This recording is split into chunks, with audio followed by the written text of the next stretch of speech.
Welcome. Thanks for coming. I appreciate it.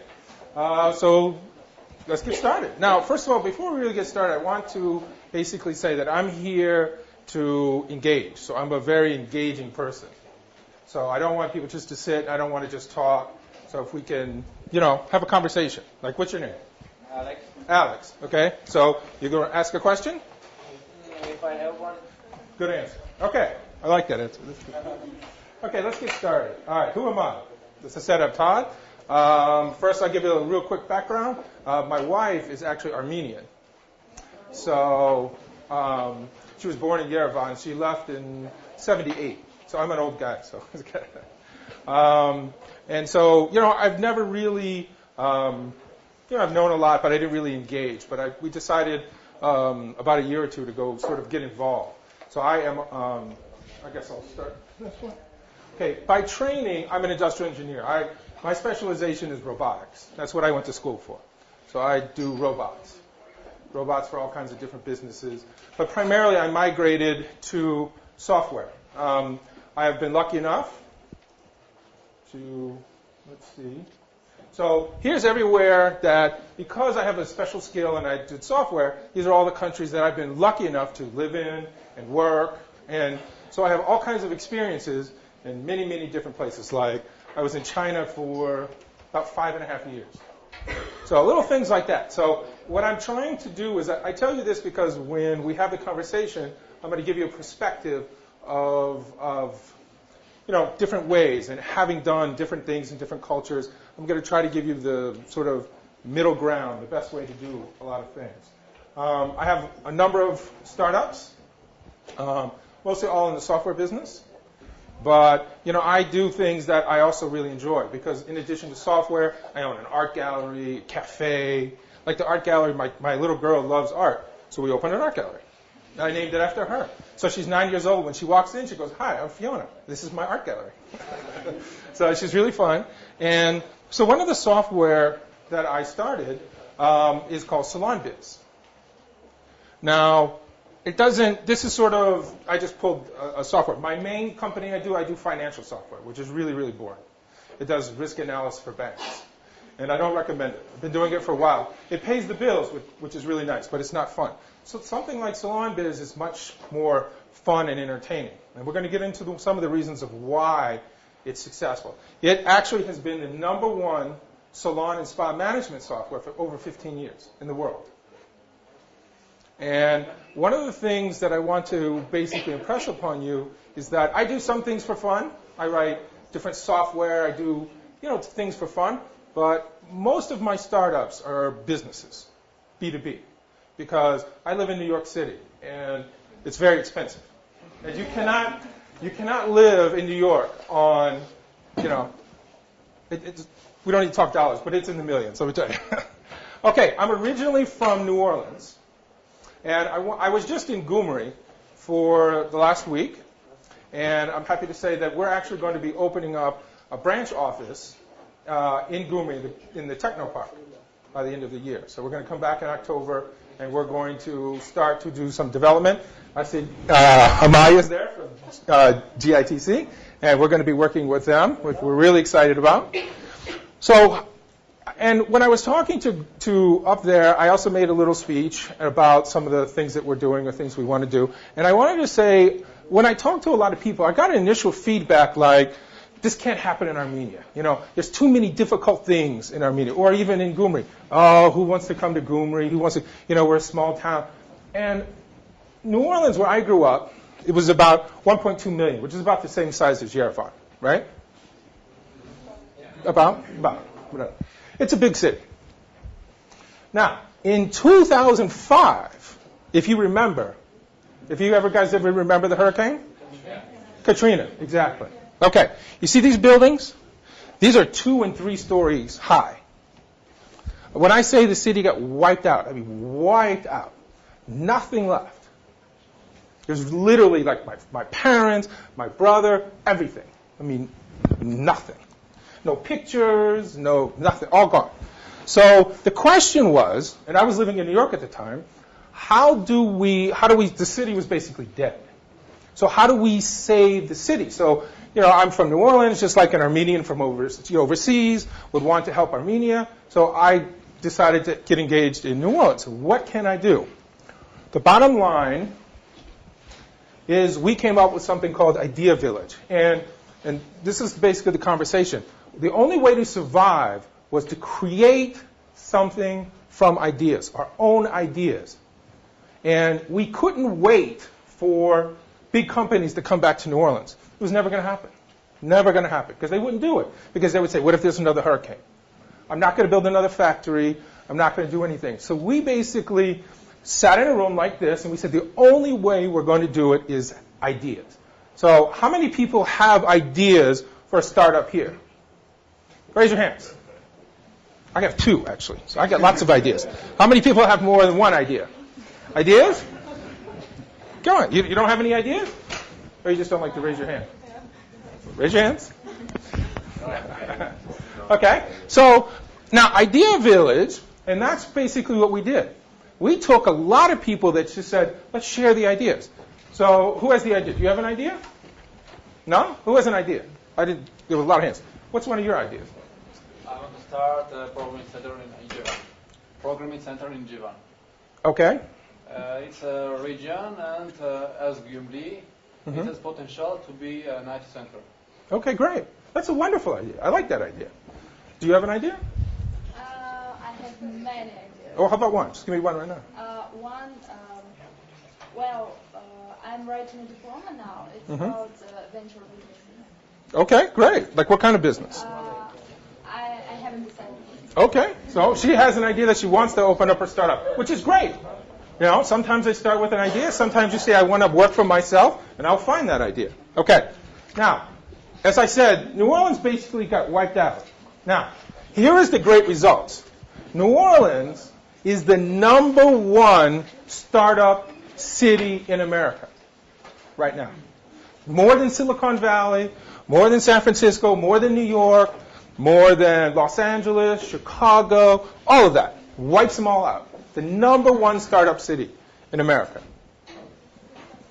And it's a huge difference. And the other thing is, the majority of the startups were started by women. That's it. Because the idea was we used IT education. We created online schools. We took people and began to teach them how to use simple things, WordPress, simple basic websites. And the idea was we took people that had no money. I mean, they were just getting a little government money, and our goal was to get them to make $4,000 a month. Well, I'm happy to report we have thousands of people doing that every day, every month now, still, even after all these years. Okay? Now we're going to talk about how we did it. Now, you might ask yourself, why Armenia? I spent some time on the pictures. Looks nice. So I didn't pick Gyumri. Sorry about that. I picked your own. Basically, the people. It's you guys. The greatest asset that you have is yourself. It's difficult to export. You're not going to get a lot of factories here. You get some, but not a lot. The only, at least in my opinion, the main assets you have are yourselves and your creativity and your desire to have your own business. Especially the young people. You guys have a very, very different aspect, goals than your parents.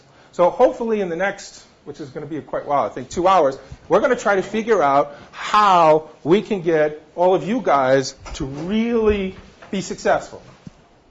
Okay. Now, I'm trying to give you a couple ideas that we're going to do. How to grow your own startup. We're going to talk about some ideas and trends, some design and tools that are available, development, money, making money and making profit. Because, again, I'm not really going to focus so much on games or things. We could talk a little bit about it. My main thing is making money. That's what I do. So we're going to talk about that. And then some marketing. Okay? All right. It starts with an idea. It's a nice guy. Okay? Now, here's the main thing when we want to talk about an idea. Let's talk some other ideas. And how do you make in a sense, what you want to do is crystallize that idea to how do you make it a reality? Having a vision. Having a vision. Okay. Let's think about, for example, I actually had the idea of summarizing content on the internet, but then somebody came up. you want to know who has the patent on that? Sorry? You want to know who actually has a patent on that? Me. Oh, really? Yes. Actually, I did. I wrote the summarizer in 1999. We did. Somebody did, yeah, something like that in the past 2 months in Yahoo. Yeah, but there's no, well, in a sense, I did 90, but anyone can write a summarizer. It's just mathematical. A mathematical summarization is the same thing. It's just math, actually. You think it's English. What it does is it's pattern recognition is the main word. And it excludes different words and stuff. But, yeah. So there's a lot. There's a way to do it. But the question is, how do you make money off of it? I'm sure his was much better than mine. Okay? But now, the main thing that I want you guys to talk about your ideas, how we're going to focus on here is, how do I make a business out of it? And what I first want to start is, do you want to be the first or do you want to be the second? First. Guess? Okay, so how about this? Let's take a vote. Who wants to be first? Raise your hand. Raise them high. Okay, let's say about a third. Who wants to be second? 1, 2, 3. Who wants to be? I want to be. So everybody wants to be first. Most people want to be second. Okay. Now, first thing I want you guys to think about is, how are you going to get the money? You guys read these magazines. I could point that one, but that one's in the window. And it talks about, getting VC money and all those articles are really good. Let me tell you what. I live in New York. Maybe 1 out of 1,000 ever get any of those money. It's like being an actor. Oh, I want to be like a movie star. Good luck. They're all waiting tables in New York City. So, the main thing when you're going to do your startup and you start your own company is, where am I going to get the money from? How can I be first? What's called the barrier of entry. And also, if I start talking too fast, let me know. Someone let me know. Because as I said, I'm a New Yorker, so I talk real fast. The barrier of entry. How do you get through the door? Right? Angel investors? Angel investors is one way. But like I said, But, yeah. good luck with that.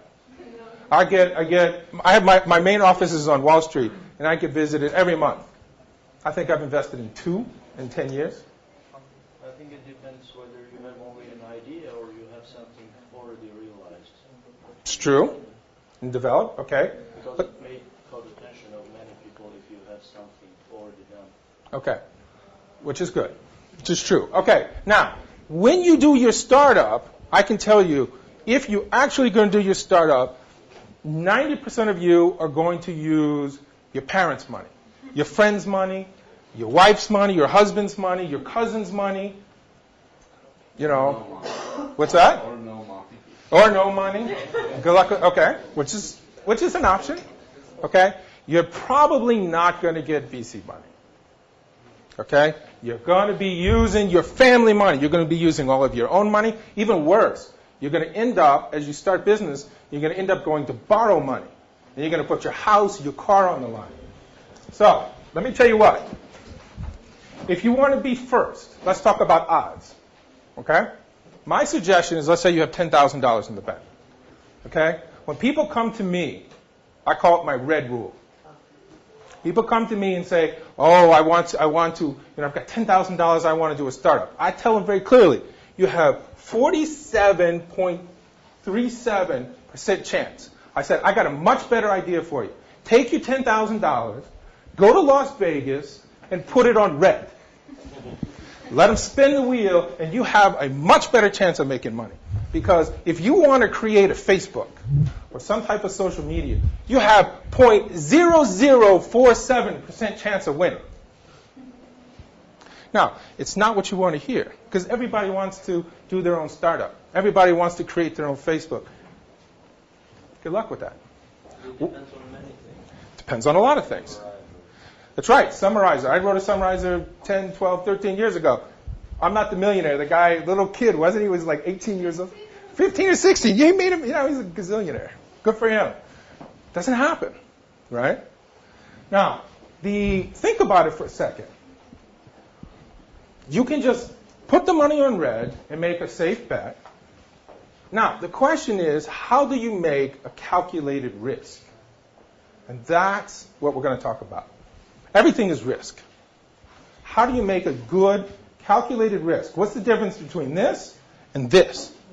It's a huge, huge difference, especially when you're talking about if it's someone else's money, they can take that risk. When it's your money, your family's money, your parents' money, it's difficult. Now, I say, I like to be number 2. Because, and I have money. I have lots of ideas. But the first thing I do, and by the way, this is what's called, it's Chinese, it's called 孙子兵法. The English would be like the art of war, if you've ever heard of it. Okay, so the main thing, and I learned a lot of this in China, is know your competition. Think about that. How many websites do you use and you say, you know what, of the 100 functions, there are 10 functions that I would like to do different. Well, guess what? That is your opportunity. It's okay to be second. As a matter of fact, I prefer it. That's just me, because you'll learn in a second I've made mistakes. Mostly I'm successful because I have learned the best thing to do is sometimes it's even combining 2 things. Sometimes it's just about making things easier, making things more simple. Because one of the websites that we're first creating, the first company we're going to create in Jquery, is a simple front end to WordPress.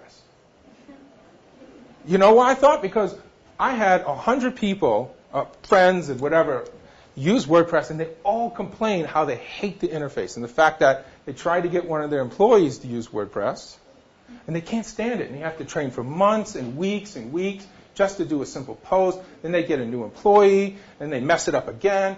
So that's an opportunity. We're going to create probably, $500,000 a year company simply by replacing the admin for WordPress. Now, here's a question. I guess it should be a statement, not really a question. The real point is, how many people here want to take something that exists and make it better? Do you have hands? No? There's one. I know Edgar does. You do? You do? There was one back here. And what do you want to do? The blue. I have an idea. It's already in startup with Swedish guy. Okay. It's online game. Mm-hmm. It's in development, in concept. Okay.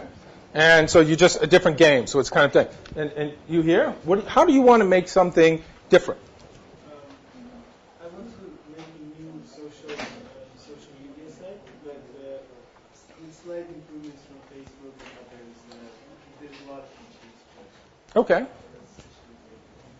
I'm going to go back to the 0.47% if you want to see that again. But, hey, listen, you could be one. Which is good. And especially if it's localized rather than generic. If it's very target market, I would definitely, I know some people have been successful. Okay, so the main thing that I want you to try, right, if you're writing notes or mental notes, that is do research. Because the one problem, most of you guys are young, when you're young, you always think you're going to succeed, which is wonderful, which makes people want to do the startups. But what it does, it gives you a false sense of security, right? Because I'm not going to fail. How can I fail? I'm smart. And the best thing about the competition, and I want to add one other point, at least for me, and that is when I do my competition, what I constantly do is I learn. I think to myself, wow, I didn't think about that. Right? When I did Salon Biz, this was many years ago, there was nothing in Windows. Okay? it was all DOS. This is a long, long time ago, right? So in 1999, 1998, we were the first company to do a Windows-based salon management system, okay? Now, who here, if you think about it, who would have thought of doing a hair salon business? I mean, have you guys ever, have you ever gone to a hair salon and see them use a computer to book appointments? No, not what I mean, right? And in the United States, they didn't either at the time, right? They didn't. So just a few, we don't have a little pen, okay? Now, so what I did was I studied the competition, and I saw that there was about, there was like 5 programs, and each one had about 500 customers, okay? So let's say there are 2,500 customers, okay? So I knew I had the entire market for the U.S. was 2,500. So the first thing I did was I said the easiest way for me to sell my software was to go after these 2,500. That was the first thing. So you know what I did? I called them. I got on the phone. And I said, hey, are you using this software? And they said, yeah, we love it. I really? Everything about it? I even got on an airplane, went to New York. One of the reasons I moved there because I loved it. And I walked on the street. And I had a list. Back then, they didn't have the internet. So I actually had to use what we call the yellow pages, the telephone book. And I called all the salons. And I went to them. And I said, show me how to use it. I think how I would use it. And I stood there and watched them. Okay?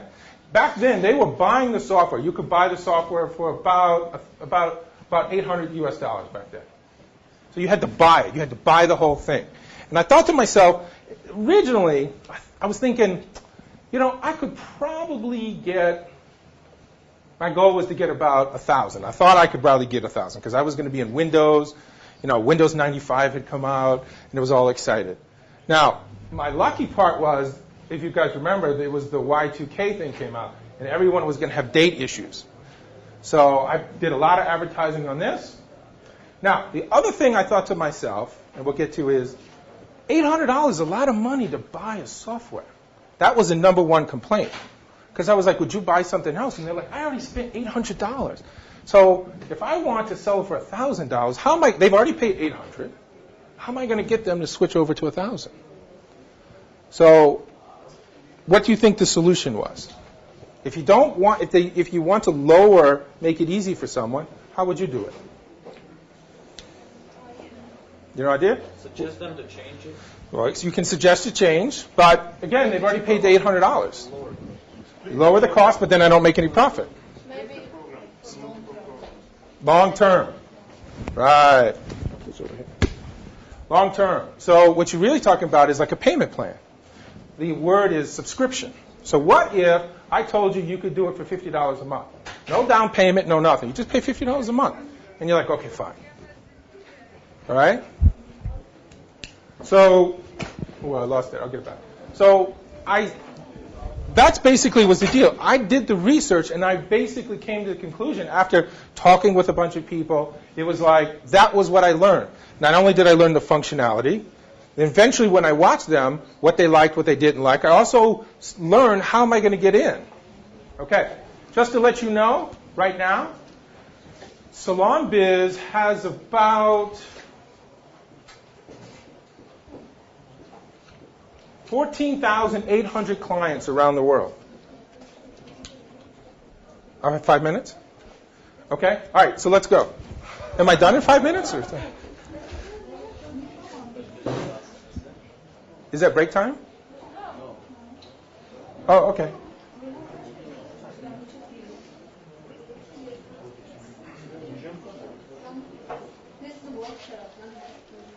Oh, sorry. Okay. So what I basically did was I said I wanted to find my niche. Okay? And that's what I want you to do. The other mental note for you guys is find something that's different. We call it a niche. Okay? So my niche was I was going to charge $50 a month. Now we're going to get into the business aspect of this because right off the top of your head, we're going to get to it in a couple minutes, I want you to take this and times it times this. Then we'll start talking. And you know why my wife likes to go shopping. Now, so some of you guys have said that you found a product, okay? So you're going to study the competition. Now, who has someone else that has, let's not even talk about, let's say you haven't even started a startup, who you have something, but you would like to see something different. Yes? For example, now I just think about creating a software that would give opportunity to email marketers verify their email list so that it's legal, it's not spammy, and it's very cheap. Okay. Because the money that now you need to verify your list, let's say you've got a business for like 10 years, and in these 10 years you have an email list for 20 million people. Right. And so you send newsletter to those people, right? Right. But the bounce rate It's very high. Really high because by that time different things happen. Sure. You cannot check. So if you want to pay big companies to check your email, they usually ask pretty.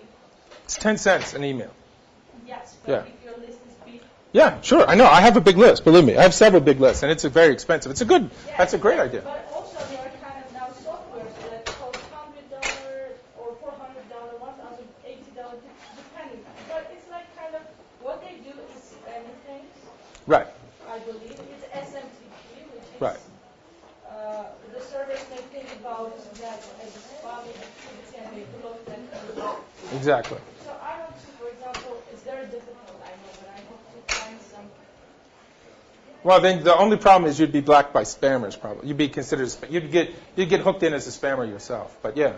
I know, but the same as the mail if chain the price would be affordable, or to create some kind of like really big service, but to offer better prices or. But that's a great idea. You just have to find out how to get that, which is great. But that's thinking. That's the idea. Who else has a? I'm getting up to it, actually. That's what I'm. So who else does something or uses something that you would like to see that you think could be a niche? So I'll give you another example. And this is an idea. For example, we were just in Jquery, and this lady had an idea. She wanted to use an iPhone app to be a husband finder. So you make your husband install it on his phone, and then you can look on your phone, and it tracks it. You can see where he is, right? Which is a great idea. There is, right. But now, here's what I told her, and here's the niche. Here's the idea to find something different. Why don't you take that idea, take that technology, and you know what? She said, what would you do with it? Well, you know what I would do? I would take the same technology, do the husband finder, have a good time with it, but I would add in some functionality for deliveries, for shipping, so that if I have a whole... What's that? For pets, turn this for pets. Well, I don't know if pets are going to be able to carry a phone. It's possible. But again, the barrier of entry for her would have been really difficult because she'd have to produce that. So what about because the delivery guys always carry a phone, and they have all the deliveries that they have to do for the day. It would route them. The boss could then track it through GPS, know if the guy went to go visit his girlfriend or took a break for 2 hours because it would track his GPS, and he could watch it. And she could charge $10 a month. You get 1,000 trucks, 1,000 delivery guys. Do you see? The idea is to find a niche. Find the ideas that you have and basically turn them into a business. Have fun with it. I'm not saying don't have fun with it, but focus on how you turn that into a business. Okay, let's go through some trends real quick. I'm going to use the light bulb idea, so I don't know. Look like Kim Kardashian. Okay, so let's talk about startup trends. You have CMS systems. That's basically WordPress or Drupal or something like this. Games, some people mentioned. Multi-devices are sort of like iPhone, mobile devices, apps, and software as a service. Okay? Let's start going through them. Number one is CMS systems. WordPress, Drupal, Joomla. How many people know how to use WordPress? Okay, great. How many people know how to program a template? Okay, a little bit less. How many people who have actually developed a plugin? Written your own plugin. 1, 2, 3, 4. Okay. Now, I have a thing on this, but we will. Now, let's talk about why you guys should really look at this. There's a presentation on iTechnology that brings this up. Here's the question. How many people in this room, okay, how many people in this room make $4,000 a month? 4,000 US dollars a month. How many people? Right? How many people make $4,000 a month? Well, okay, you don't have to because it would be embarrassing. But all right, let's say a couple of you guys, okay? Now, so let's say that's our goal. The average U.S. developer, actually world developer, the average person who writes this, and by the way, the majority of people who do WordPress and Joomla plugins are actually from Indonesia, India, Bulgaria, the Ukraine, Russia. It's not U.S. actually.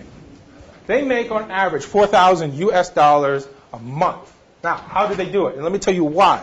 Because there is an existing framework. You can be number one, but you're not really number one. Number one was developing WordPress. You're kind of number two, right? But the most important thing is it has an existing framework. It's not like you have to code everything yourself. You can use an API, right? Your real goal there is to do something simple, some type of functionality, right? I know this is Edgar. Say hello. He basically is a WordPress. He's got some ideas to do some plugins and things of this nature. Now, the great thing is it already has a marketplace. Because one of the great things, so you come up with a great idea, you've got your niche, how are they going to find you? How are you going to tell them to find it? How are they going to find you? You just get, okay, you create a website? Okay, I'm here. Nobody's clicking. Let me tell you, I've done it. I've created websites and going, this is the greatest thing since sliced bread. It's going to be great. I come back 3 days later, I got 2, and one of them was my mother. That was it. So you have a marketplace, and when you put it up there, you put it up in WordPress, there's enough people that are highly interested will just search. They'll download it, they'll look at it, because they constantly get updates. So it's an existing marketplace. You're in number 2. I consider that number 2. You might have a great idea, but you're within a system. They have themes and plugins. If you like user interfaces, develop your own theme. You see a website? Why not? Do you know the number 1 theme company? You know where they're from? They're not American. India. No, it's not India. Ukraine. Not Ukraine.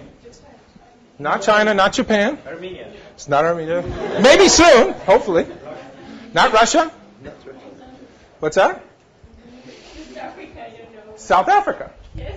There you go. The number 1 is called Woo. Woo Themes. Have you ever heard Woo Themes? Okay, you've used them. Who else has used Woo Themes? Raise a hand. 1, 2, 3, 4, 5, 6, 7. Okay, Woo Themes is doing $27 million a year. $27 million a year in South Africa. The guy is having the time of his life, and he enjoys it. I've met him. He's one guy? It's a team of guys. It's actually, and he's ended up teamed up with some people from Denmark and Sweden. I mean, now it's a bit bigger, but he was the original guy. Was he alone when he was starting? I believe so. He since has added partners because he partnered up with a bunch of people. Now they call it WooCommerce. And so they open sourced it. So he's sort of a group people. So he wanted to sell more themes. Originally he wanted to sell, shopping cart functionality. He said, you know what? If I give the shopping carts away, I can get other people to support it for free, and I can sell more themes. And that's exactly what he did. $27 million. And I don't know how many employees they have now, but whatever it is, he's doing pretty good. So does that mean you can do it in Armenia? Absolutely. Because you know what? When I asked him one thing, now he promotes the fact he's from South Africa. When at the time, he was like, I was afraid. I didn't want to say it. He's like, he even put in, when he first, again, he used his friend's address in Cleveland, Ohio, as a U.S. company. He's like, I didn't want to let people know I used the U.S. address because I thought it would have been bad. But nobody cared. They don't care now. So I got news for you. Nobody cares. You're not special on the internet. Now that's a good thing and that's a bad thing. That's the really neat thing. It doesn't matter whether you're male, female, old, young. You know, it's a facade. You're just the front. You can have a great website and everybody thinks you're super special. You know, like the lady before us. And you can even pay, you can go to Fiverr. I don't know if you've ever been to Fiverr. You can go to Fiverr and get 10,000 likes. You'd be like, wow, I got 10,000 likes. You know, but whatever. Let's finish this up. So basically, within these things, they have a large customer base in the open source. If you're thinking about doing your startup, the goal, start here. Why? Let me tell you a couple of reasons why. Mental. You're going to be able to start small, and you'll start making your own money. That means you don't have to borrow from your parents. Right? You can start when you're a student. What's a plugin? What's a theme? How long does it take you? A day? Maybe, let's say it takes you 2 weeks, or 3 weeks if it's your first one, or a month. Start. Why? If you know, how many themes have you developed yourself? Have you tried to sell them? For yourself. Why haven't you tried to sell them? I don't do other things. Okay, just not your interest, which is fine. You know? But what's the goal? What's your goal? If you want to enjoy yourself, I say enjoy. But if your goal is to make money, see, for me, I would say to myself, you know what? I did a couple themes. Set a goal. I want to buy a new car. Who wouldn't want a car? Who wants a brand new car? Let's pick one. I don't know. Volkswagen. What kind of car do you want? Volkswagen. What's that? Tesla. Yeah, there you go. As a matter of fact, their sales office is right on my street in New York. They're great cars, man. They're really awesome. Yeah. Okay. So that's what I'm saying. So you do a car. Let's set some kind of goal, even if it's for fun, and say, I'm going to start. Because let me tell you, when you do the startup, that's your first step. And when you get the bug, and you're driving your Tesla, or you're driving your Volkswagen, everyone else is still hoofing it, and calling you up, saying, hey, can I borrow your car to go on a date, or can I do something? Next thing you got, and that's how you do it. And you say, wow, this is great. I love it. You know, because I've worked for big companies. The reason I was able to travel all over the world, has anyone ever gotten in an Airbus 320, in an airplane? You know the Airbus, the airplanes? Well, I wrote the software that manages all the airplanes. So I worked for Airbus for a long time. That's what I did. I have private pilot certificate. There you go. But let me tell you what, working for someone, a lot of other people, is a pain. You know, I didn't enjoy it. After time, you know, I was lucky I was able to travel the world, but I didn't enjoy it at all. Eventually. Okay, so let's talk about games. Angry Birds. Now, who think these people got lucky? Who thinks Angry Bird was lucky? I got news for you. You're wrong. They were smart. They were smart. A, they were smart. B, don't fool yourself. These people just didn't come out of anywhere. They had existed 5 years before they created Angry Birds. And the guy that co-founded it actually went to school in New Orleans. He's Finnish. And I'd met him. He was also, the idea tree, back when I showed you that, he was part of that idea tree. He came back because he had gone to school at a university called Tulane University there. And I had met him. And I didn't know this. Actually, their father had given them, he owns most of their company. It's two brothers. The father had put up most of the money. And they had mortgaged the house. They were like $1 million in the hole. And then finally, they were trying to do Nintendo games and Wii and some other ones. And then they hit here. So you could say part of it's lucky. But when you talk to him, what they did, they originally wanted to call this Catapult. But you know what they did? They were afraid that parents wouldn't let their children play Catapult. The name, whatever it was. So they chose something much more fun called Angry Birds. So people would pay attention. It was easier to sort of do it. So Games are great. Games, a lot of people see the movies, right? You see the movies. You think the movie industry is big? Yes. The gaming industry is twice the size of the movie industry. Double. And it's even gotten even more now because they don't really consider a lot of the what do you call it? The iPad games, the iPhone games, because they do. We'll get into a second. They do in-app purchases, and they're not calculating those. So it's probably even larger than double. I'm not a gaming person, but I know a lot of people are. It's very, very good. If you get mass, this is hard. Part of it also is lucky. They make as much money selling Angry Bird shirts and Angry Bird little things my kids throw at each other. I don't know. I buy them, but I don't. So they've been successful. Gaming, it's hard. I don't really know the business, but I do know there are a lot of people doing extremely well with it. Okay, multi-devices thing. If you're going to think about a startup, you need to write yourself a mental note. Whatever you do, if you cannot work on all these devices, you are not being smart. Think about that for a second. If you think about doing an iPhone app and it doesn't work on an iPad or you can't use it on a PC, I don't think it's that smart. I think you should rethink yourself. Unless it's like a game. I think games might be a little bit different. But if you're thinking about doing some kind of application, you basically have to buy each one of these devices and make sure what you're going to do works on each one of these devices. Right? But what if you target it to mobile users? Why you have to make the same software for example, for PC? Okay, well, that's a good question. Now, as I said, if you're doing a game and you're going to target, like if you want to do something that's specifically for the phone, okay. Most startups that do business, unless you're going to very much target the phone, like a geolocation or whatever it does, you should also do apps. Like say, for example, if you were going to do like a social site, like the general, you need to have it on the thing. Unless you do something that's very, very specific to the phone, let's say, for example, the husband finder. You need to have an interface so that maybe she can run a report. She wants to run that could be from a website or something like that. You need to make sure, even though the husband finder installs on the phone, you want to make sure that the reporting, some of the interfaces are available on all the devices. I'm sorry? A dashboard, whatever it may be. And let's say even maybe like whatever it may be. It could also be an email. If you like some point of sales or other thing, it cannot just be on one device. It's just my opinion. So I just want to put that out there. Okay, apps. Now, 10 billion, can't go wrong. So yes, if you have something targeted, my answer to you is yes. And it's a good startup business. We'll get into a little bit different. I want to give you guys a different perspective for startups. Because what you're thinking right now is you want to have fun. You want to have the husband finder.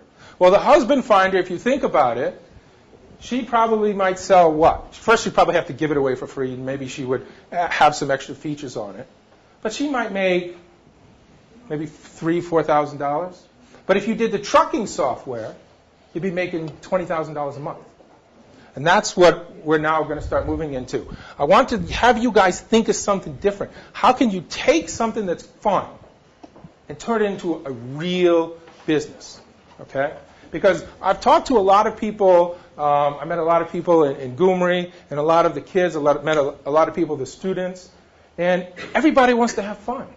And I sat there after 24 people, and no one told me how they're going to make any money. And I'm like, does anyone have any jobs? And they were like, no. I'm like, what do you want to do? And they're like, I don't know. What's that? I don't know. Okay.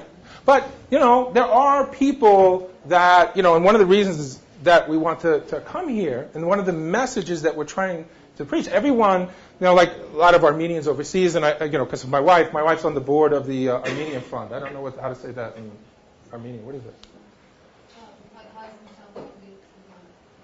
So my wife's on the board of that. So we end up going to a lot of Armenian Fund things. And, everyone always complains and, I can't find jobs. People are leaving. And I'm like, okay. Was anyone making money? And they're like, oh, no, they have to go to restaurants to make money. It's bull.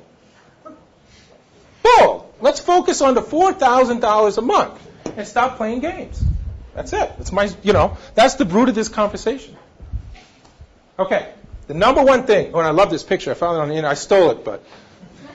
Okay. The number one thing that we're going to focus on is called SaaS. And that doesn't mean SaaS-y, it's SaaS. Software as a service. How many people have heard of this term? Here we go. Okay, how many people right now subscribe on a monthly basis to SaaS?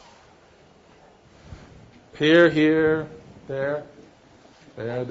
So I do a lot. I can't do all four at one time. I use it all the time. But you know what? Everybody in this room uses SaaS. How many people have, .ru, Gmail, all of those accounts, right? That's all software as a service. How many people use an email client where you read your email on your desktop? 1, 2, 3. Do you don't get your email on the internet? Okay. Everybody does. Everybody uses software as a service. Okay? You just don't know you use it. Or you don't think about it. Okay? That's what you need to be thinking about. Software as a service. Now, take for example Google. When you set up a Google account, originally you used to be able to create a business for free, right? You could create your own personal ones, but if you wanted a business, you could have up to 50 people for free. Well, now it's $10 a month, and it's $1 for each extra person. They're not free anymore. Okay? They're making money out of it. And that's what I'm doing. Software as a service. Think about that. Now, why is that a great thing? Because everything is on the internet. That's right. You don't have to have it on, and you can access it from everywhere. That's right. So what's called, number one thing is the cost of entry, like how much it costs to start it, is what? $100, $200? You could just get a little hosting thing. Constant money. Okay? This, my friends, is the Armenian cloud. And this is your future. And we are going to work with the Technopark, and we're going to work with the GITC, and this is what iTechnology is about, itechnology.am. You guys should go to it. We are going to work in the next 2 years on getting hundreds and hundreds and hundreds. Our goal, we didn't set a goal for 4,000. We lowered it. Actually, that was 400, but I wrote it wrong. Our goal is $2,000 a month. And our goal up in the Gumi area is to get 500, and the goal is the rest of the country to get another 500. So our goal is to get 1,000 people in Armenia and Karabakh and those areas who are making $2,000 a month. That's our goal. And I'm not going to make that goal by selling games. We're going to make that goal by teaching people how to do small software as a service, niche products. We're going to teach them how to use certain tools, which we're going to get to create products quicker and easier. Like, I've been a C programmer for 22 years, 23 years. I'm old. Most of you guys probably weren't even born. But I don't code in C that much. I can't stand it. I'm an assembly programmer. You really want to get crazy, try assembly. Right? But I don't code in assembly. You know? This is what I code in. I code in PHP. You know? Okay, let's talk about design, because now we're going to talk about how we're going to get there. And by the way, first of all, think about this. Right now, there's a big number. You can find this on thing. Armenia companies, and I want everyone to think about this. Armenian companies export, not American companies here. Armenian-based companies export $14 million US in software a year. Okay? Right now. Now, a lot of them, I'd probably say it's a little bit higher because from what I've learned, a lot of people don't report all their income. So let's say, for example, it's 20. Okay? Okay? This is $24 million, if I'm correct. I don't know. Sometimes I'm usually pretty good at math, but that's 24. Yes. Okay. That's 24 million. We want to double what you're doing in 2 years. Now let's talk about how we're going to do it. Native apps is one. There's nothing wrong with creating a native application. Okay? Targeted, niche, you find something that's very different, great. Okay. My only advice to you, and this is what I want you to think about, look at all these platforms. And look, I'm not a big Microsoft fan, but don't count it out. You can count out BlackBerry, as far as I'm concerned. But I may be wrong, but I'm not usually. Don't count this out because big business. And big business will buy this phone and make their people use it. So they haven't done well in the consumer market, but they're pushing it to big businesses. So if a bank uses, like I know a friend of mine works for Fox News. They make everybody use the thing. So he carries one iPhone and one Windows phone. He has to have it. He doesn't have a choice. So let's talk about these three platforms. Now here's the problem. This is .NET, this is Java, and this is Objective-C. Right? Now, how many people have native applications right now on the App Store? 1, 2, 3, 4. Okay, there you go, 4. There you go, great.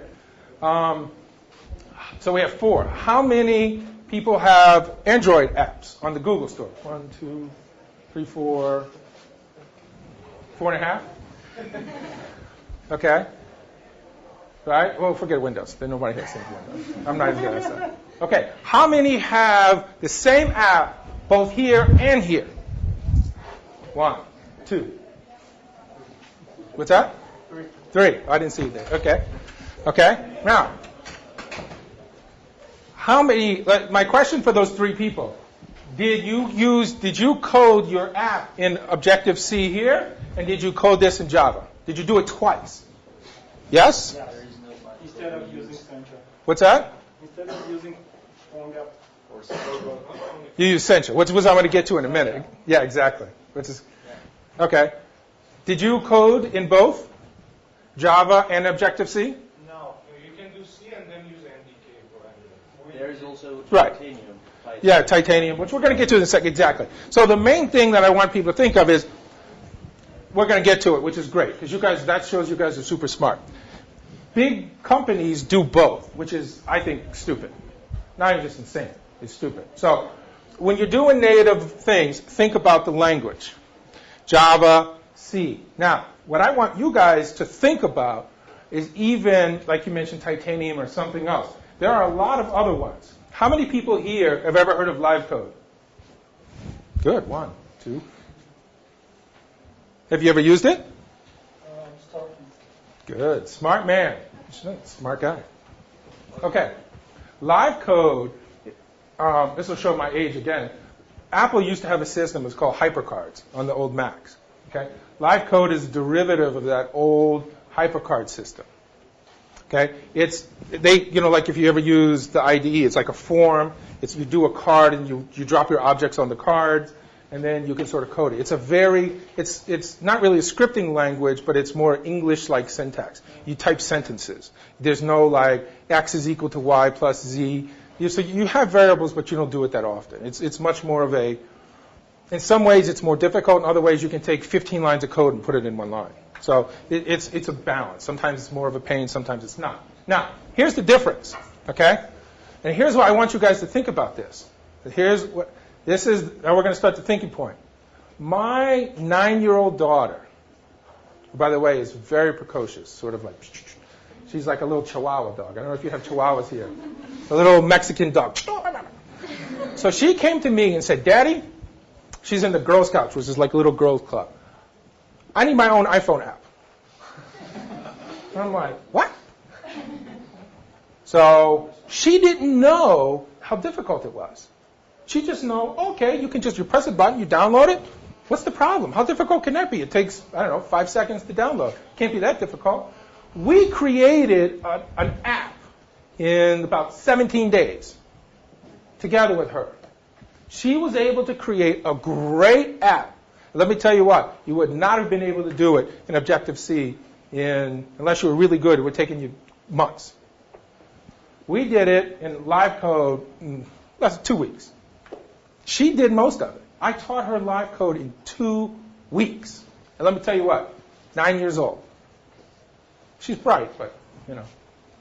So think about that. And the other thing what I want you to think about is these tools, like you meant accelerating. The other thing is, when you're starting your startup, and we're going to get to this in a little bit. Right now, most of the people here think about me. And as someone that has, I don't know, 200, like I have a big office on Wall Street. So I do financial software for banks. That's where I really make my money. So I do risk analysis for banks. So they pay me, like when people in the United States go to get loans, the loan officers don't really make the decisions. They put all the numbers in the computers, and then my software tells them whether they should lend the money or not. So that's where I make my money. I make money every time someone applies for a loan. And Americans love to borrow money, so that means I do really well. So I have about 200 programmers. Okay? About, you know, they come and go. So the average salary I pay is about 100 and, well, bonuses. I pay about 180,000 US dollars a year. That's about what I'm paying. Most of them are real Fortran C guys. Okay? A lot of the tools we do, we try to stay away from the more difficult language. Sometimes we can't because we have to deal with mainframes with the banks. I don't have a choice. But most of the stuff we do it real simple. You know that little salon biz? I deleted the numbers. But you know what that was programmed in? I could have done it in C and no problem. We used Visual Basic. Okay? Because what I learned, and I started to use a tool, what I learned was, it's not about me. Because if I'm really going to do a business, it's about who I'm going to pay to maintain it. As I said, I'm a C guy. No problem. I can pump it out like nothing. Now, do I want to spend the rest of my time maintaining it? Or do I want to hire someone in a complex language like C or Java? And then they come and they go. Remember, you're creating your company. And you can't do it alone. So the question is, if you use a tool like this, you might think, that's stupid. But you know what? If you really think about it over time, it's a much better decision. So I want you to think about that. There are alternatives. That is most important. Because if you think you want to do your email app or you come up with a great idea, I guarantee you, and by the way, now live code is open source. They did a Kickstarter. If you guys know what Kickstarter is? Yeah. They did crowdfunding. They raised £500,000, which is about 720,000 US. I don't know what it is locally. They basically said, listen, if we get £500,000, we're going to open source it. Download it for free. Knock yourself out. You're going to be able to create your own app. And here's the other thing with live code. Not only does it do Android, iPhone, it also creates Windows desktop apps and Mac apps. What's the difference? Linux also. What's that? Linux also supported by the live code. Linux, yes. What's the difference between, for example, Phonegap Central or this live code? Okay, well, live code actually compiles. It's a compiler. Phonegap also has a compiler, yeah? No, well, if you... For example, well, let me explain the difference. Phonegap, just to let you know. All right, so we're going to get in a second because it's coming. I'll explain. So right now, this is what's called machine code. It actually compiles into machine code. Phonegap does not. So you're writing web standards, HTML5? No, that's not that. Live code is their own language, and they have a compiler. Okay. This is you're not doing HTML. It's their own. You have to learn their syntax, their own language. It is a native app. They do what we call bytecode. They have a compiler that then actually... it compiles to C, Objective-C or Java, yes? Well, no, because Apple has a format. When they compile it, underneath the covers, they actually compile to the same binaries. They're creating binary files. But it's better than Phonegap or Central because it's native. Yes, that's correct. Which I'll get to in a second. We can talk about it. Okay? Now, let's talk about, which is the next one, which is web app. I like web apps. I do a lot of them. Okay? And we're going to talk about something here. Now, what is a web app? How many people have ever written or created a web app? Sort of responsive, 1, 2, 3. You've done a lot of work. Your hand goes up a lot. All right. There you go. Good for you. Yeah. So you've never done any type of web app development? No? What about for yourself? No? No? No, I'm developing web apps, Phonegap, but the main issue is with performance. That's why performance is an issue, because I'm going to explain why. It can be really, really good, but there is a big, big difference between a native app and a Phonegap. Believe me, and I'll tell you. Because I remember I went to Facebook. I flew out to California, and Zuckerberg, he basically, we were talking. I mean, he didn't talk to me directly, but we was in a room like this, and he was talking. He said his greatest mistake was thinking he could do Facebook in HTML5. So, definitely. Yeah, they changed. So, now, but depends what the app is. Okay? If the app's a game, don't do HTML5. If it's a simple business app that's really you're transporting information, I think it's a good option. Okay. So web apps, for those people who don't know, are essentially websites. Okay? It's just like a regular website. It's a website that is responsive. So what the website does, when it goes to your phone, it says, oh, okay, I'm on a phone. So it will automatically resize itself. And they have frameworks that you can use that you don't have to do all the real coding. It's all kind of, you just get a CSS file and you can look it up. It's called responsive. If you want to go to itechnology.am, we give some good examples. Okay? Most of you guys probably have never heard of the website, but you should go check it out. I think it's an opportunity to learn a lot. Okay, let's talk about this. Here are the great tools. He mentioned Sencha. One is Jquery Mobile. If you're an HTML developer, if you're just getting started, go with Jquery Mobile. Start there. Start there. That's much better. Sencha, first of all, it's a bit more difficult. Jquery Mobile also works on the desktop. Sencha Touch does not. So if you create this, it will work as a regular website. It is more responsive. It works on more environments. So if you want to do web apps, to get to these are the two tools that you should look at. And they're listed on the website if you want to go. Okay? Now let's talk about what they do. So what you do is you take your JavaScript library, you're putting in, so what you're really doing with these web app tools, you create the HTML. Okay? Now, what Phonegap does, and it's a great tool. It's a wonderful tool, and I love it. But what it basically does is there is inside of Objective-C, it's called a HTML frame. So, in a sense, it's a window in Objective-C. What's that? WebView, yeah. Well, I was going to kind of. So within the WebView, so what they actually do is they have pre-built libraries, and they take all of your JavaScript and HTML, and all they're really doing is embedding them in your app as a resource. And so what Phonegap does is it basically is creating its own web browser. It creates a layer of communication between the native SDK and your web. So in a sense, what they really are doing, for the basic people to understand, what it really is it creates, your app is really just a web browser. So nothing that it does native. What it does is when you click on something in a Phonegap, it goes and it finds that HTML page in its own resources and pulls it, and instead of going off to the internet, it just stays local. But you can do that using Android SDK. I'm not really. I'm not really sure if you can. Sure, of course you can. Yeah, but you would have to build your own library to do that. You can create a. You can even do it in a regular Objective-C app without using Phonegap. Phonegap, you don't need to code it. You just have to have it's a system. It got purchased by Adobe, but it's really just a framework where it just automates everything for you. But Phonegap also gives you access to form internal, for example, contacts. That's correct. Data. That's correct. It gives you some, not all, but it gives you a lot of native functionality. But the good thing about Phonegap is it compiles to, the Windows, Android. 7 or 8 platforms already. Yeah, it's several. It's a great tool. If you're going to do a B2B app, business to business, and you're not, speed is not your ultimate goal, Phonegap's the easier.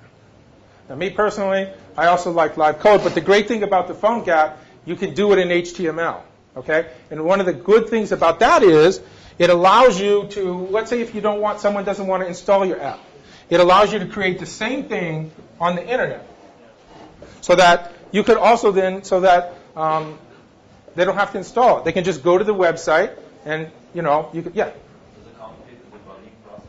No, not at all. You basically what you do is you run it. You can develop it as an app on the web, just like a regular website. You make sure all the functionality is there. You make sure the database is there. You know, you do all of that, and then when it all works, then all you do is just say make an app. Yes.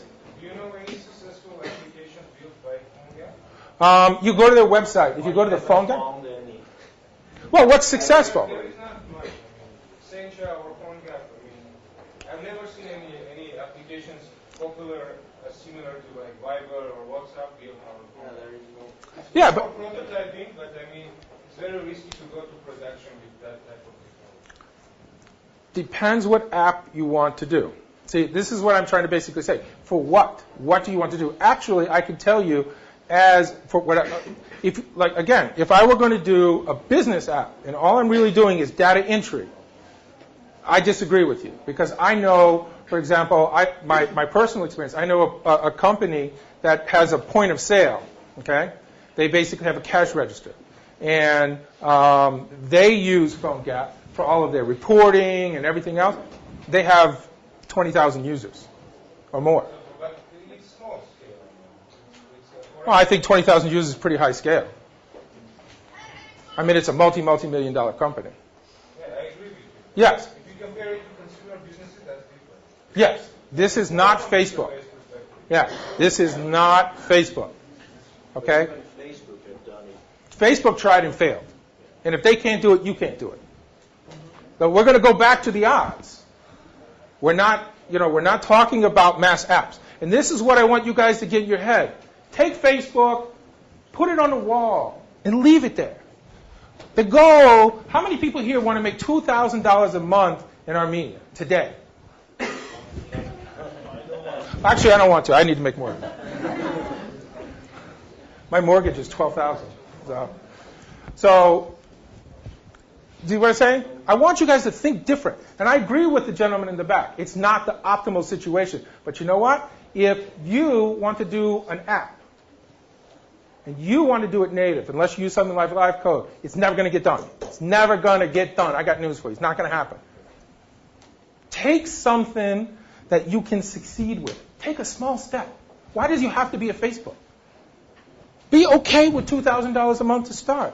Then you take your next step. And then eventually, if you're successful, you can do a native app. You can hire someone to do it in Objective-C. Fine. Now I'm doing, for example, in Phonegap because I can code in native. Exactly. Start something. I will have something to present. Because let me tell you what, the majority of the people that start Objective-C and start doing things, I can't give you an exact statistic, but I can guarantee you it's 99% quit after 60, 90 days. Because they can't get anywhere. They can't do anything. So they quit. They're frustrated. They get angry. They can't get to anything, and then they just quit. Don't quit. Start somewhere where you can actually be a success. And don't even have to put it on the store. Start with a web app. That's my suggestion. Okay, let's talk about development. This is you. Because I figured this is what most of the people look at. I should have gotten a bar camp. Okay, right now, this is you, all alone. I left it white for a purpose, because that's what's going to start. Okay? I want to have a quick story. I flew to Paris. I was much younger to interview for Airbus. Actually, Toulouse. But the interview was in Paris. We sat in a room like this. They had about 20 people. And they said, "Thank you for flying to France." Boop, boop, boop. He said, "There's a white piece of paper in front of you. I want you to draw." Okay, I waited 30 seconds. Said, "Put down your pen." He said, "Okay, for anyone that has a white piece of paper, please stand up." A bunch of people stood up. He said, "Thank you for coming to Paris. Have a nice day. Go enjoy yourself. You're here for 3 more days on us." That was it. If you couldn't start drawing in their mind, if you didn't have the creativity to do something, they didn't want to work for you.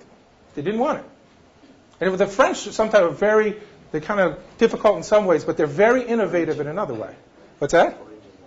Yeah, they're very original. That's what they're looking for. They're looking for that creativity. They were looking for someone that could find a solution from nothing.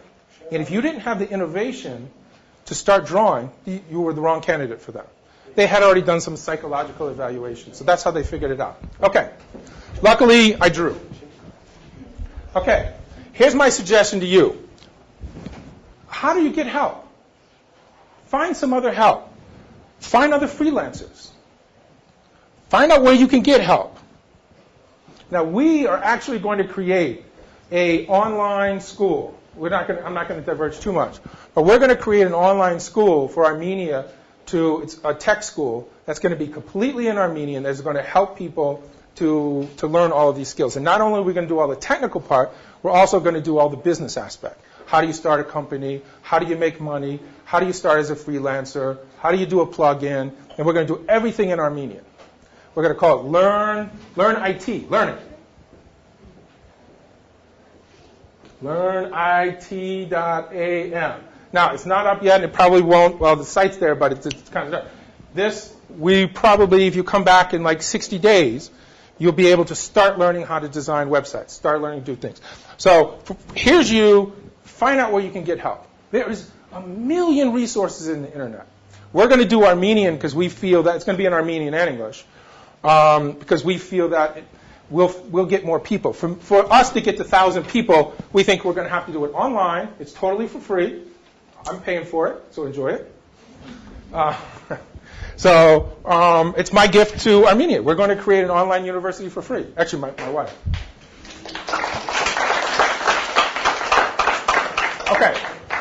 As you build your team, here's what I want you to think about. Go global. Don't be afraid. Here's the funniest thing. If you go online to get some help, or somebody else goes online for freelancer.com to get a resource, you should do the same thing. I lived in India. I set up a tech center in Pune, India, which is about 30 minutes south of Mumbai. And let me tell you what, the Indian engineers, there's a lot of them, so there's some good ones, but there are some of the best software engineers I have ever dealt with in my life. Far smarter than me. Far superior. You know? They're great. Use them as a resource. I do. I lived in India for a year and a half. And, I know it was time to go because my mom visited me in Singapore, and she goes, "What's wrong with your neck?" I'm like, "Nothing." I'm like, "No problem." I'm like, "Okay, time to go." That was Mr. Todd. "Oh, Mr. Todd, what are you doing?" So they were wonderful. I loved it there. So also think female. Let me tell you what. I found, of course a lot of you guys may disagree, I find that finding the balance is much better. I find people that work harder for me are actually more females than males. Males, the ego starts getting in it. So find mixed, because the guys, which is good, they're always like, I know better. Because, of course, I'm the same way, so that's the problem. Get mixed abilities. Learn that you have A, B players. If you're going to be successful, you have to understand that you have an A player, and you might be the A player. Get a B player. And choose a tool that allows you to get a B player, because a B player is going to be less expensive. They're going to be less likely that they're going to quit on you. I mean, the gentleman in the back that's been raising his hand, do you have a software company? Yes. How many employees do you have, or people? Around 30? Okay. What's your turn? I mean, how many people come and go a year? We have very low rate. So Good for you. 3 people go and more come. Which is great. Yeah, it sounds like he's doing great, which is wonderful. So, unfortunately, the same with me. I pay high. So I pay more because I don't have to deal with it, because I learned through experience that I used to try, when I was younger, I thought I could save money. But as experience taught me, it cost me more. I would spend, giving someone a little extra money, or giving them a bonus. What I actually do is I do profit sharing, which actually works out much better. But when you're starting your team, remember, it could be virtual. It doesn't have to be, they don't even have to work for you.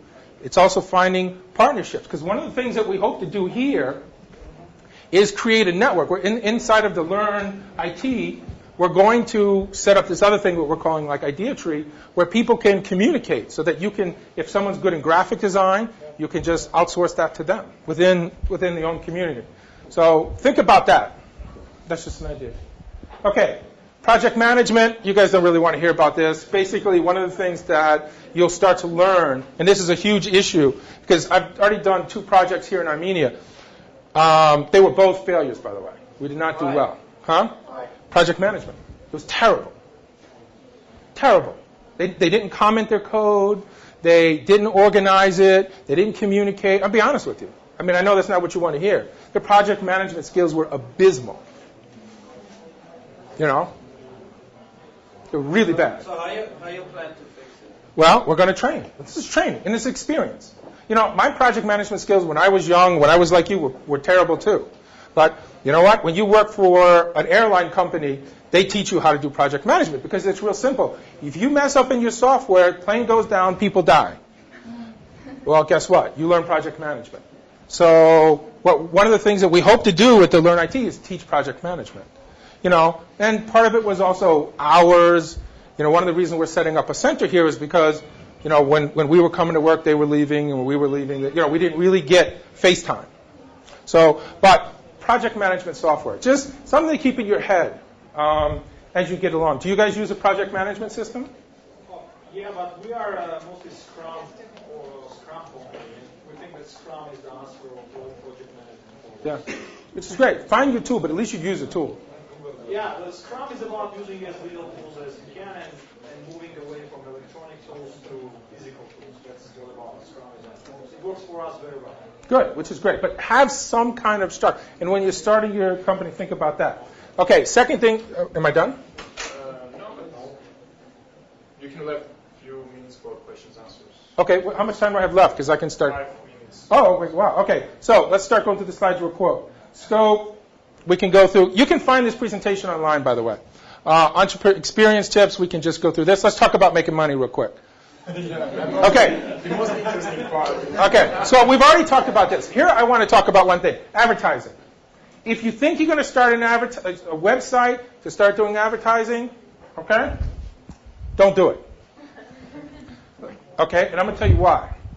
You can come to a place like a bar camp and, you know, do a very cool advertising. You can.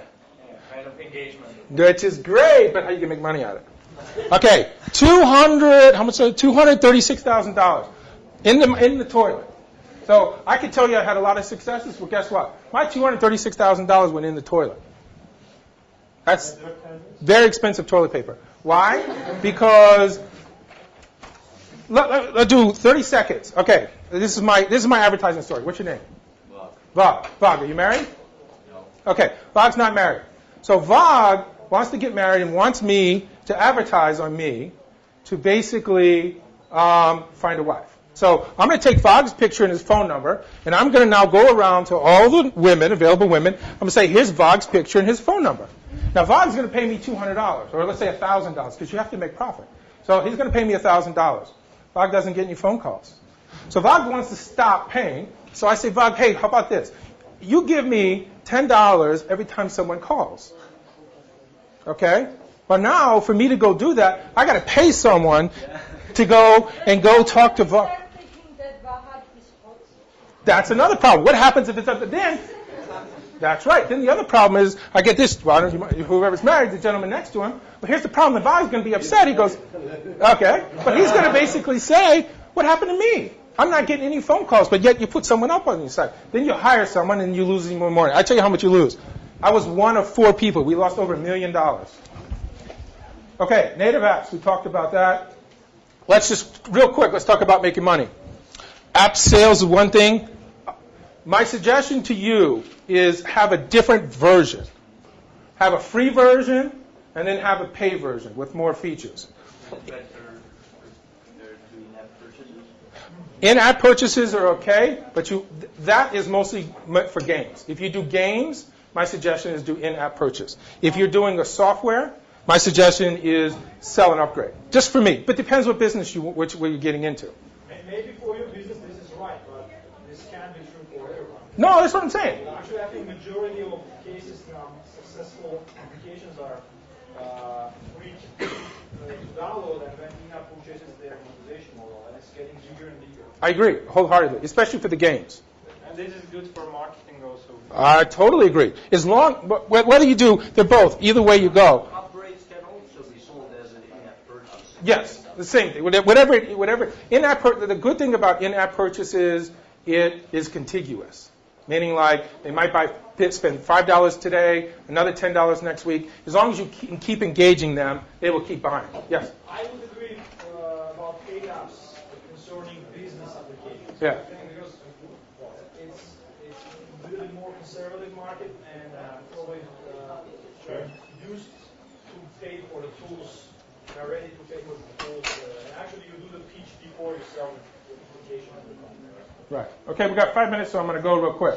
Okay, main thing, here's what I want you guys to walk away from. I started talking too much. I wasn't doing the time. Okay, here's the deal. Your average consumer will spend for a web app or some service $6.99. The average business will spend $30 a month. If you come up with something useful, that's what I want you to walk away from, whether it's in-app purchase or whatever it may be. They're willing to spend $30 a month for something useful. Don't do $100. Don't do $99. Your average consumer will spend $7, but it's got to be really useful, unless it's like a game they want. Then they'll go to like 30. Okay, here's your goal, 2,000.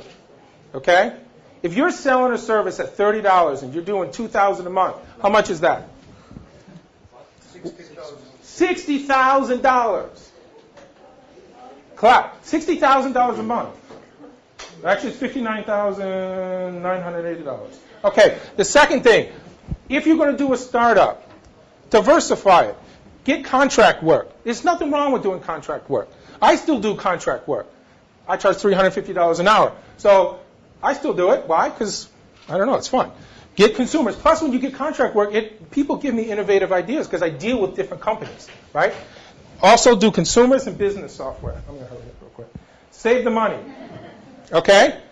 Here's the main thing. Your income is going to be like a heartbeat. So don't think it's going to be like this. It's going to come, and it's going to be boop. So plan for yourself, okay? The death chair, basically, this chair is save your money. I had a friend of mine had lost $3 million, and I guess, am I done? Okay. He had spent $3 million, and he said, I want you to go to the office and go talk to them and find out why I did it. This chair cost $1,200, okay? He had 200 employees. So I guess what? $250,000 just went to go buy your chairs. Of course you're losing money. Okay, marketing. Let's do social. Let's go through this. Real quick, this will be my last thing. The WordPress. Now, how do you get your business to do it? We're going to talk about content marketing. I wanted to get people to think about Armenia. That was the goal for iTechnology. How do I get the people to think about Armenia? Well, wait, hold on. Did I lose something? Okay, yeah, hold on. We want to do an interactive campaign. We want it to be, I got to stop. Look online. I think I talked too much. I didn't do my time management well, but look online. You can sign the slows. But basically, just to let you know, on the way out, we had 184,000 people read that slide, that presentation. 184,000 people. Here's the most interesting thing. Very few of them were from Armenia. Okay? Thank you very much. Oh, by the way, I'm here because I apologize. I kind of talk too much. That's what I do a lot. I'm here for 2 days, today, tomorrow. 4 days. And I'm here all week up to Thursday. So if you guys really want something, go to iTechnology. We'll figure out something. Come see me the next 2 days. I'm here. If you want to talk with ideas, have something, I'm happy to talk to you. Yeah, right now you can socialize on Corridor. Yeah, I'm here. Come talk to me. I like to talk, as you can tell. And there's a lot of other slides. Holy moly, man. Yeah, we will put the presentation on the website. Okay, good. Thank you. Sure.